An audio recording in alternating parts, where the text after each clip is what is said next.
ICC टी20 world cup 2024 Bridgetown में तीसरे match में ओमान और नमीबिया का सनसनीखेज मुकाबला। नमीबिया और ओमान के दरमियान खेले जाने वाला मैच बराबर हो गया। तीसरे मैच का फैसला सुपर ओवर के बाद होगा।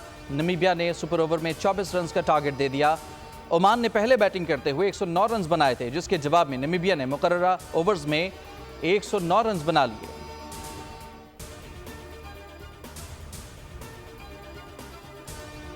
सुप्रीम कोर्ट में सुन्नी इत्तेहाद कौंसिल की मखसूस नशिस्तों की दरखास्त पर समाअत आज होगी। चीफ जस्टिस काजी फायज ईसा की सरबराही में 13 रुकनी फुल कोर्ट दिन 11:30 बजे समाअत करेगी। बेंच में जस्टिस मुसरत हिलाली के अलावा तमाम 13 जजेस मौजूद होंगे। PTI core committee chief justice Qazi Faez Isa पर बेंच से अलग होने के लिए एतराज़ उठा चुकी है।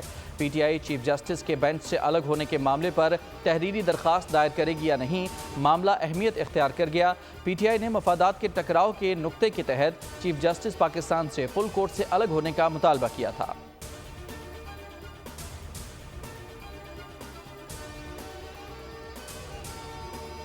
साइफर केस की समाअत आज होगी। इस्लामाबाद हाई कोर्ट के चीफ जस्टिस आमिर फारूक और जस्टिस मियां गुल हसन औरंगजेब केस की समाअत करेंगे। बानी पीटीआई और शाह महमूद कुरैशी की अपीलों पर समाअत होगी। 28 मई को आम तातील के बायस साइफर केस की समाअत नहीं हो सकी थी।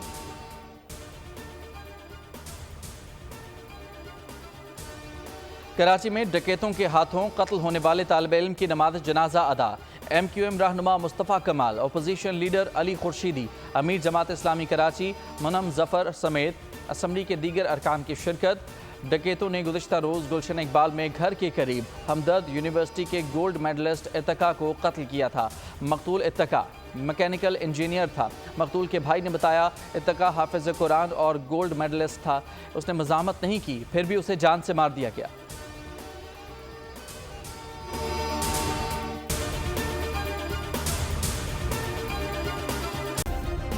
सब्सक्राइब करें और बेल दबाएं ताकि कोई खबर रह न जाए।